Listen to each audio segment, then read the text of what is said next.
Get your pen and write your story all over again. And this time, learn the lessons, motivate others, and share that inspiration. Dear Max FM with DJ Chini. Dear Max FM, itago nyo na lang ako sa pangalang Miss Feli Guaps. Bata pa lang ako, Chin. Aliw na ang mga relatives ko sa akin. Proud na proud ang aking pamilya, lalong-lalo na ang parents ko. Kasi lagi akong honor student. Simula elementary hanggang high school, valedictorian ako. Kaya naman mataas ang expectation ng relatives ko at parents ko sa akin. Gusto nila ako maging isang doktor. O kaya maging dentista, maging pediatrician, o kahit isang professional sa larangan ng medisina. Pero despite sa pagiging matalino ko, despite sa pagiging valedictorian, naging bobo ako. Boba sa larangan ng pag-ibig. Na-fall in love ako sa isang lalaking itago na lang natin sa pangalang Pogs. Naging malapit kami sa isa't isa. Batchmate ko siya sa high school, pero hindi kami classmates. Hindi ko alam kung bakit. Basta bago pa ang graduation, nagka-inlavan na kami. Naging bulag ako sa pag-ibig. Ang mga pangarap ko, hindi ko na nasunod. Kinalimutan ko dahil na in love ako. Papaaralin na ako sana ng mga magulang ko sa Davao, sa college.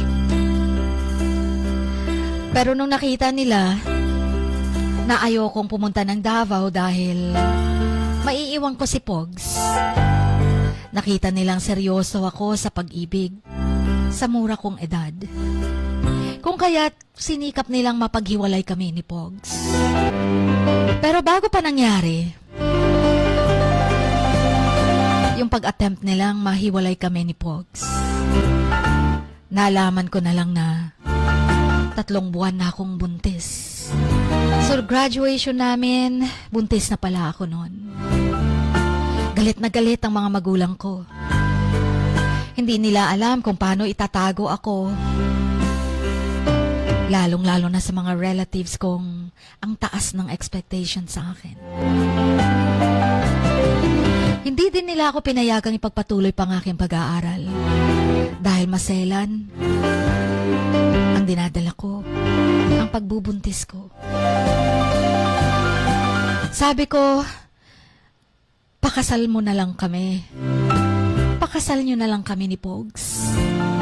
Para matapos ng kahihiyan ng pamilyang ito. 18 years old pa lang ako noon, Chin.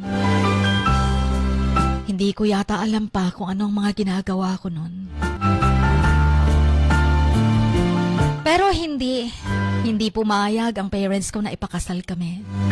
Pero nung malapit na akong manganak, nakapagdesisyon ng mga magulang ko na after sa pagluwal ng baby, ipapakasal na kaming dalawa ni Pogs para mabigyan ng pangalan ang anak namin. Mapinyagan sa apelyido ni Pogs. Kung kaya't ipinakasal kami. 3 months pa lang ang baby namin noon. Pero nangako ako na pag 1 taon na ang baby, babalik ako sa kolehiyo. Dahil yon ang ipinangako ko sa mga magulang ko.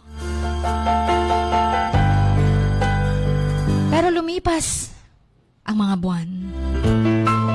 Nabuntis ako ulit. At sa loob ng 5 taon na kasal kami ni Pogs, 4 na ang anak namin. Sunod-sunod. Kaya naman yung buhay ko para bang naging teleserye ng mga paghihirap sa pag-aalaga sa anak. 4 na mga anak na maliliit pa na sunod-sunod. Do-re-mi ba kung tawagin? Ang masaklap pa, si Pogs naging isang sugarol, naging lasinggero. Kaya ang aming relasyon bilang mag-asawa, naging isang bangungot para sa akin. Mainit ang ulo. Laging naghahamon ng away. Laging hindi mo makausap dahil mainit nga. Aburido ang ulo. Kawawa yung mga anak ko. Ako naman, dahil hindi nga nakapagtapos ng college, wala akong mapasukang trabaho. At dahil maliliit pa yung mga anak ko at lagi akong nabubuntis taon-taon, hindi na rin ako nakabalik ng pag-aaral. Sabi ng mga kapitbahay namin, mga kamag-anak ko, sinayang ko daw ang buhay ko. Ang tali-talino ko pa naman. Maliwanag sana daw ang future ko. Kung hindi daw ako nag-asawa ng maaga, graduate na daw sana ako ngayon at doktora na. I regret, Jean, sobra. Nagsisisi ako. Yung mga pangarap kong nawala, yung buhay ko, yung future ko, parang naging isang katatawanan. Sabi nga nila, boba talaga sa pag-ibig ang mga matatalino. Matatalino sa libro. Pagdating sa puso, tanga. Tama nga naman yung mga sinabi ng mga magulang ko. Dapat pinarioritize ko ang aking pag-aaral. Hindi kasi ako nakinig. Nagpadala ako sa bugso ng damdamin, sa tawag ng laman at pag-ibig. Hindi ko na alam kung paano ko pa babalikan mga pangarap ko. Gayong may mga anak na ako, Chin. Kailangan pa ako ng mga anak ko. Kailangan nila ng isang inang mag-aalaga. Dahil ang ama nila, wala na ding silbi. Lineman kasi si Pogs dati sa kumpanya nila. Pero dahil nakahanap ng away, tinanggal sa trabaho. Nag-aarkila ng motorsiklo. Nag-ahabal-habal driver. Pero hindi rin naman nakakapagbigay sa akin na kahit pambigas lang. Umaasa pa rin ako sa tulong ng aking mga magulang. Hindi ko nga mabilhan ng gatas sa mga anak ko. Minsan, may mga araw, nalugaw lang na kanin ang pinapakain ko. Mahati lang namin ang 1 kilong bigas na binili. Sobrang sising-sisi ako. Ibinasura ko lahat ang talino ko sa basurahan. Hindi ko man lang nagamit para sa aking kinabukasan. Kaya nga malaking aral para sa lahat sana ng mga batang nabulag sa pag-ibig. Sana wag akong tularan.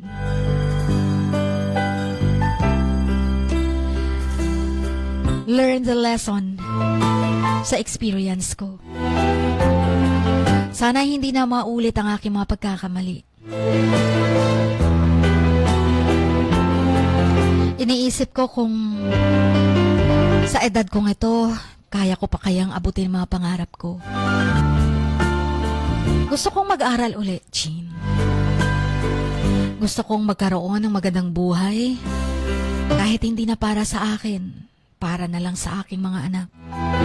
Gusto ko ding hiwalayan ang asawa kong si Pogs, dahil alam ko hindi na siyang magbabago. Wala na yata siyang pag-asang magbago. Tama ba ang mga nasa isip ko, Chin? Pero paano ko umpisahan? Paano ko gagawin? Nararamdaman ko pa rin hanggang ngayon na disappointed sa akin ang mga magulang ko. Inimagine nila na isa na akong doktora. Pero yun pala isang losyang nanay na nag-aalaga sa 4 na anak at may lasinggerong asawa. Hanggang dito na lamang ang aking kwento. Maraming salamat. Lubos na gumagalang. Feli Guaps. Sa bawat pagluha mo, may nakatagong kwento. Sa bawat ngiti mo, may gustong sabihin ng puso mo. At sa likod ng iyong halakak at maging sa pagkabiko mo, may mensaheng nakabalot sa iyong pagkatao. At ang tanging nais mo lamang ay mapakinggan ang mga ito ng buong mundo. Dear Mugs FM with DJ Chini. Life has got all those twists and turns. Stand up for what you believe in. What lies behind you and what lies in front of you pales in comparison to what lies inside of you. Dear Mugs FM with DJ Chini. Sabi nga nila, ang pagsusulat kapag masyado mong diniinan hanggang sa susunod na pahina ay nagmamarka. Katulad ng pagmamahal, kapag masyado mong ibinigay ang lahat, yung sakit na gawa ng nakaraan, dala pa rin hanggang kasalukuyan.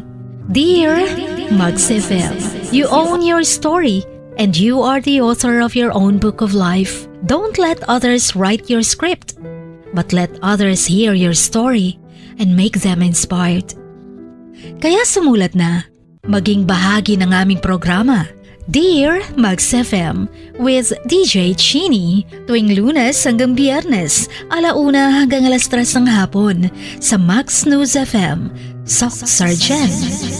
Love, life, and lessons from the past, only at Dear Mugs FM with DJ Chini.